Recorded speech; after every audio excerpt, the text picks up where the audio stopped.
बालक बुद्धि में ना बोलने का ठिकाना होता है और न ही बालक बुद्धि में व्यवहार का कोई ठिकाना होता है। और जब ये बालक बुद्धि पूरी तरह सवार हो जाती है तो सदन में भी किसी के गले पड़ जाते हैं।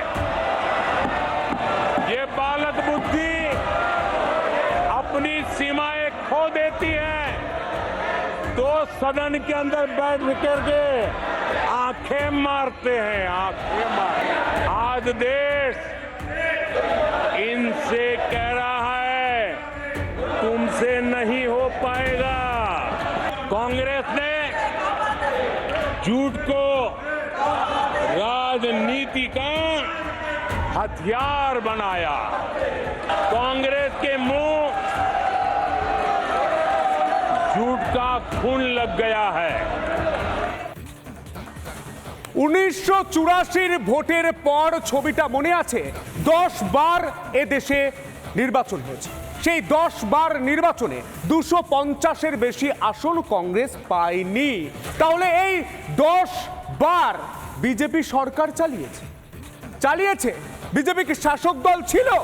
রাহুল গান্ধীর এই বালক বুদ্ধি তত্ত্ব অনুযায়ী তাহলে ধরে নেওয়া যেতে পারে যে বিজেপি সরকার চালিয়েছিল, কিন্তু না, চালায়। 15 বার সংখ্যালঘু সরকার চালিয়েছে। নরসিমহা রাও থেকে শুরু করে মনমোহন সিং 15 বার এই সরকার চালিয়েছে, এই সংখ্যালঘু সরকার চালিয়েছে।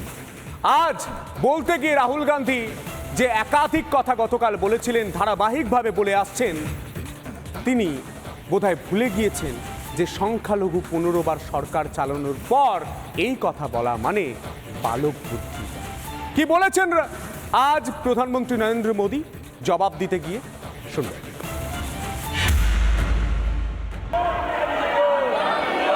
1984 उस चुनाव को याद कीजिए। उसके बाद इस देश में 10 लोकसभा के चुनाव हुए। 10 लोकसभा के चुनाव होने के बावजूद भी कांग्रेस 250 के आंकड़े को छू नहीं पाई है। 1998 সালে অটল বিহারী বাজপেয়ী যখন সরকার গঠন করছে তখন কংগ্রেসের নাকি খুব খারাপ ফল হয়েছিল। কত ফল হয়েছিল? 114টি আসন পেয়েছিল কংগ্রেস। তখন থেকে এই দলের হাল ধরে সোনিয়া গান্ধী।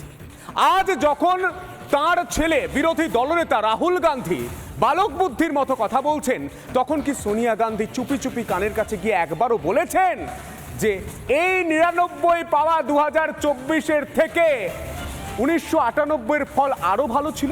অর্থাৎ 1998 যে ফল হয়েছিল তার থেকে খারাপ ফল করেছে এই কংগ্রেস, তা কি বলেছে আজ প্রধানমন্ত্রী নরেন্দ্র মোদী? তিনি কি বলেছেন শুনবেন। 24 के चुनाव में कांग्रेस के लिए भी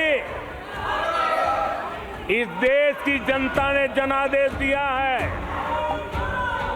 और इस देश की जनादेश है कि आप वहीं बैठिए,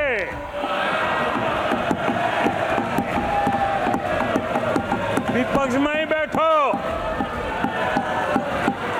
और तर्क खत्म हो जाए तो चीखते रहो, चिल्लाते रहो। कांग्रेस के इतिहास का ये पहला मौका है जब लगातार 3 बार कांग्रेस 100 का आंकड़ा पार नहीं कर पाई है। कांग्रेस के इतिहास में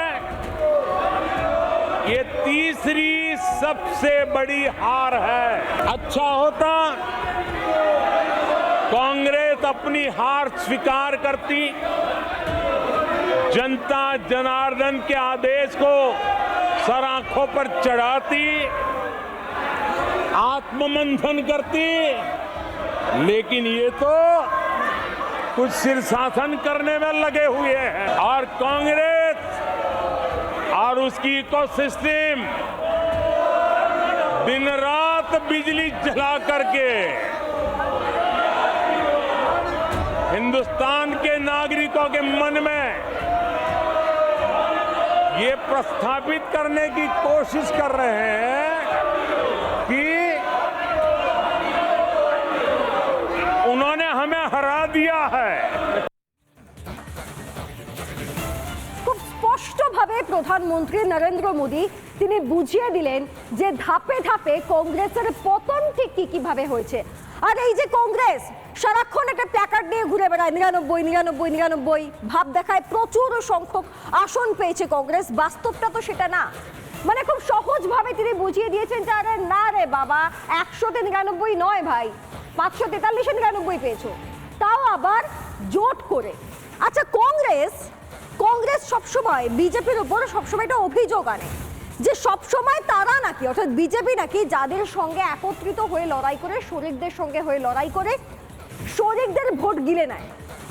কিন্তু আজ প্রধানমন্ত্রী নরেন্দ্র মোদী একটা সুন্দর পরিসংখ্যান দিয়েছেন এবং সেই পরিসংখ্যান দিয়ে তিনি স্পষ্টত বুঝিয়ে দিয়েছেন যে না, আসলে এই কাজটা বিজেপি নয়, এই কাজটা কংগ্রেস নিজে করে, নিজের শরিকদের ভোট নিজেই গিলে খায়। আরে বিজেপি তো এককভাবে 240টা আসন পেয়েছে, 240, সেই জায়গায় কংগ্রেস পেয়েছে 99টা আসন। তাও কি ভাবে কংগ্রেস কোথায় কোথায় এককভাবে লড়াই করেছে, কংগ্রেস কোথায় কোথায় জোটে লড়াই করেছে এবং তারপর কংগ্রেসে কি ফলাফল হয়েছে, মানে একক লড়াইতে কংগ্রেস কোথায় দাঁড়িয়ে রয়েছে, জোটে লড়ে কংগ্রেস কোথায় দাঁড়িয়ে রয়েছে, কারা কংগ্রেসকে প্রকৃত পক্ষে অক্সিজেন দিয়েছে সেটাও তো জানতে হবে, তাই নয় কি?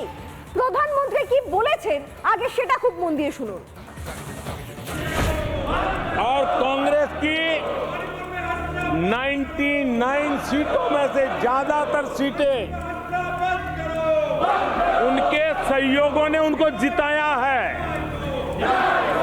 और इसलिए मैं कहता हूं ये परजीवी कांग्रेस है।